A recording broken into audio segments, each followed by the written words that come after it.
Hi, welcome to today's presentation. We're going to be talking about digital wellness today and a few different areas that I think are going to be really helpful for you as students at Ohio State. My name is Anna Jamieson. I'm an educational technologist and I work with Digital Flagship, which is the technology initiative here on campus. We run the coding curriculum and provide iPads to you. We're in the Office of Distance Education and E-Learning.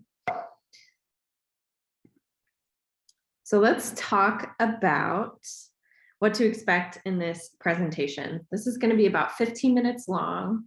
I'm going to share some information with you, and then you will have time during this video to just pause and reflect, and I'll leave room for that, but that will be made clear to you. You'll know that it's coming. And I want you to know too, these questions that I'm going to ask you, there's no right or wrong answer. When we're talking about wellness, there are so many ways that we can go about it, and I am not here to give you a certain prescription. Rather, I would and I hope that you're able to consider what you can do in your own life to enhance your digital wellness and your technology use as it relates to your values. So that's kind of the goal that we're going for here. So let's talk about just the content of this presentation. Here are some learning objectives. At the end of this video, you'll be able to define digital wellness.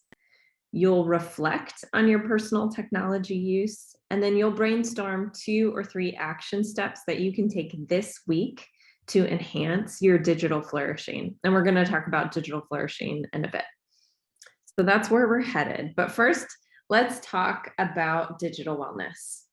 I would like you to just take a moment and think for just a second about what comes to mind when you hear this phrase. Is there anything that you think of? Does it stir up any feelings in you? Let's just pause for a second and think about that.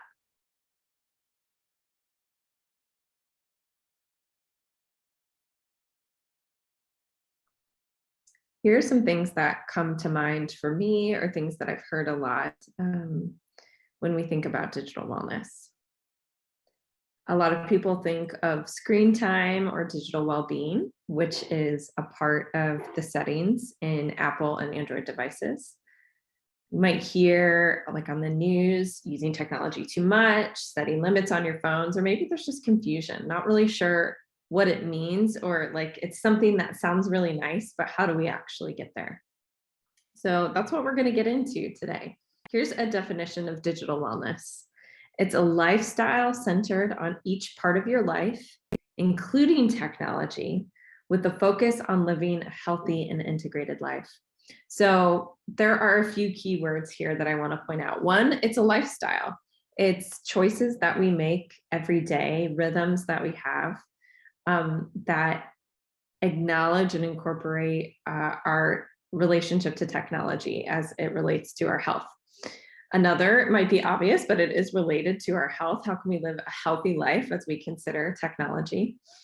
And then finally, what I really want to dig into next is living an integrated life. So our lives encompass a whole bunch of different things, and that includes technology. And so it's important to think about it. At Ohio State, we give you technology to use in your academics. It's definitely a part of your life.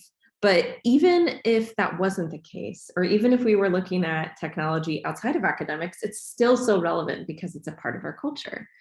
And because of that, it's important to consider. So let's talk just a little bit about living an integrated life. This is something that's been coming up a lot for me recently as I think and read about health and well-being. So according to Merriam-Webster, to integrate is to form, coordinate, or blend into a functioning or unified whole. I love that. It's something that's functioning. There are different parts and we come together and it makes a whole. Each part of you adds up to your whole self. So that includes your physical self, your emotional self, your hopes and dreams for the future, how you use technology. All of this is important. And we don't want to ignore one part or the other part. So for the sake of using like a really obvious example, your physical body, it needs sleep. And if you just stopped sleeping for days at a time, which maybe you have, but I'm guessing it wasn't something that you wanted to do necessarily, your body would start speaking up and pushing against that. And eventually you would go to sleep. That might be really obvious. Of course, our bodies need sleep, but this is why living an integrated life is important, because every part of us speaks to another aspect of our health. And as we add all those things together, that adds up to our truest self. And so it's important to consider, in this presentation, we'll be looking at how technology impacts different parts of us, our physical self, our emotional self, etc. So as we look at different parts of ourselves, the Digital Wellness Institute has this digital flourishing wheel. We're just going to get into 2 of these topics, but this is a good example of how our lives incorporate a lot of different parts of us, how we're productive, our environments, our mental health, our citizenship, all kinds of things. But we're going to be looking specifically at productivity and relationships. So let's get into productivity first. Of course, this is so important for you as a student. But your productivity isn't just your academic life, though I'm sure that's on your mind all the time, getting homework done, studying, passing a course, but also your involvement in a student org or a part-time job that you have. Productivity is important because when we're productive, maybe we're creating balance to not be working on our homework all the time. Maybe really good time management can lead us to those rests and breaks with your friends, winding down. It's really important, and technology absolutely affects our productivity. One huge way that it does is multitasking. We're all so tempted by this, myself included. And this is something we love to talk about. I learned about this initially from the Dentist Learning Center. So if you ever have academic tutoring, we talk about the myth of multitasking. What's really interesting is that our brains can't actually multitask. Instead, it's doing something called switch tasking, which is moving between 2 or maybe even more, I guess, tasks at a time. Our brains can't actually do multiple things at once like that. So what this does is it causes stress on our brains, and stress is definitely negative for our health for the most part. And then it pulls us out of our focus. So when we're constantly shifting focus, it's hard to get into that deep work. There's research that shows that it takes anywhere from like 2 to 20 minutes to get back into that focused state. So you can imagine switching between doing your homework and watching TV. That could be a lot of interaction for your brain, even if it seems really casual. So one way that we can really enhance our digital wellness is to try to limit switch tasking, or often called multitasking, as much as possible. But I recognize that that's really challenging. We're going to talk about some solutions in a little bit. But first, I just want you to consider, you can write it down on your iPad, or just think about this in your mind. But what usually distracts you from being productive? And this might be technology and it might be something else. So I have some things listed: phone, TV, friends, iPad or computer, work, or something else. Just think about what is usually distracting you.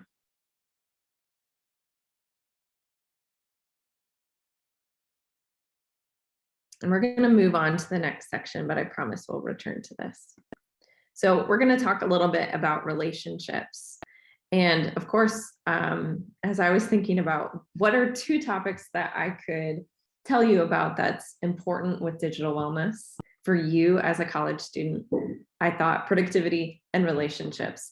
And I think this is a great way to look at not just your academic life, but the things outside of your academic life. And that's how we relate to others, our family, our friends, and even relationships that maybe aren't your closest friendships, like people in your courses, somebody that you work with. Technology absolutely impacts our relationships in today's society.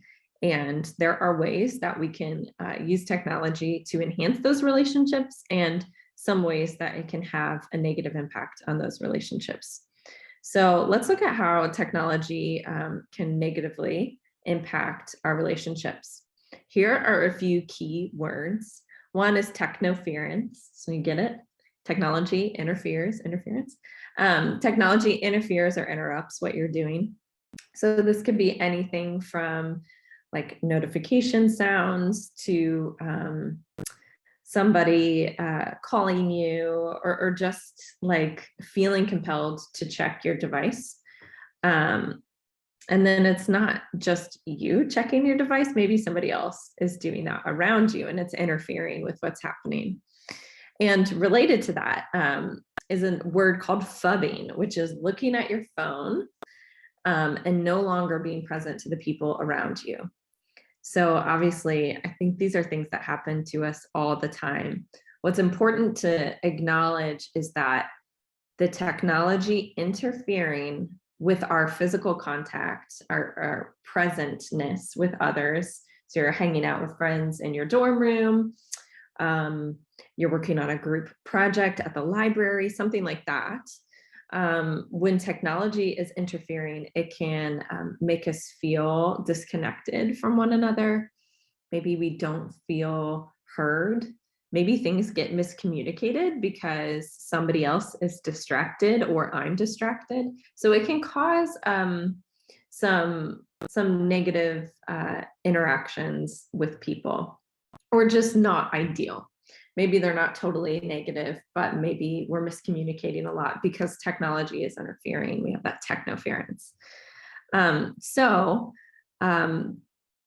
Another reason that this is important too is not just miscommunicating, but the way we feel connected to others. There's research that shows that the more phubbing that exists in our interactions with our friends, the less connected we feel. And it's important that you feel connected to your friends.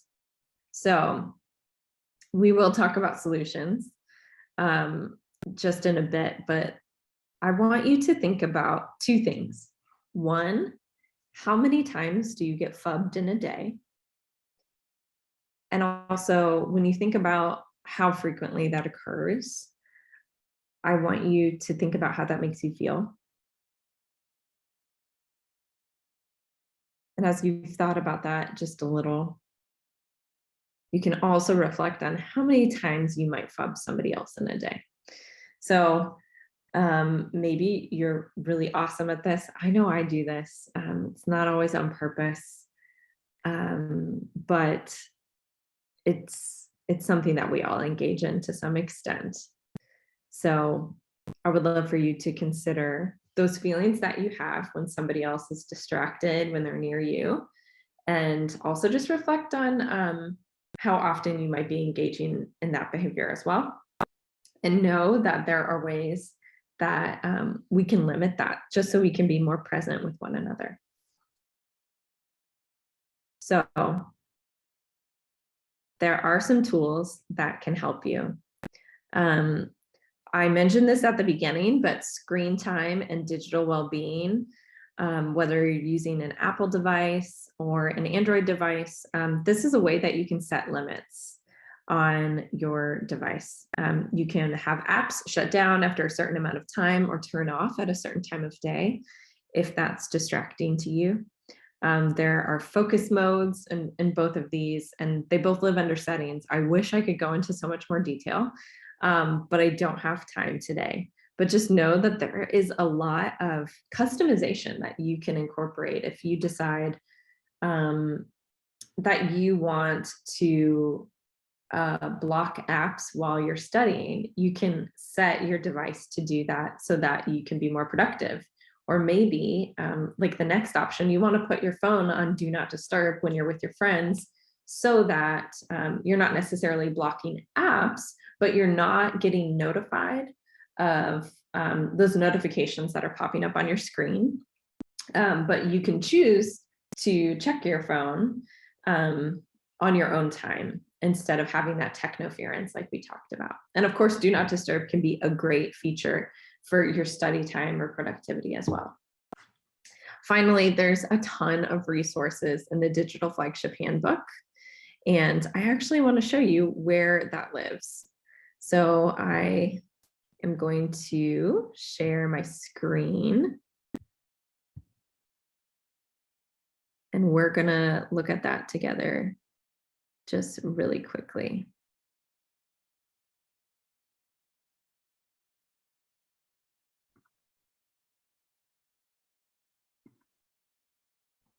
So here's the Digital Flagship Handbook. There is a ton of information here. It's mostly iPad related to the technology kits that you receive your first year at Ohio State, but we've got a whole section on mindful technology use and even some tutorials and videos and GIFs that show you how to use some of those features that I was talking about. So hopefully this is a good resource for you. I think it can be really helpful. And there's a ton of other content in here as well. So I'm going to hop back into this presentation as we think about our final step. And that is to reflect. I would like you to take some time to think about 2 or 3 action steps that you can take this week to enhance your digital wellness. So as a reminder, today we talked about what digital wellness is. We've talked about living an integrated life and paying attention to how technology impacts all areas of our lives. And then we talked about our productivity and how technology can impact our productivity. And then we talked about relationships, how technology impacts our face-to-face interactions with others. So your action steps can be recommendations that I gave you today. They could also be other ideas that you've stumbled upon, something that you might want to even explore. Your action step does not have to be, I'm going to change this habit tomorrow. Maybe you just want to do some more research. That is absolutely a great next step. Thanks so much for watching, and I hope you have a great rest of your week.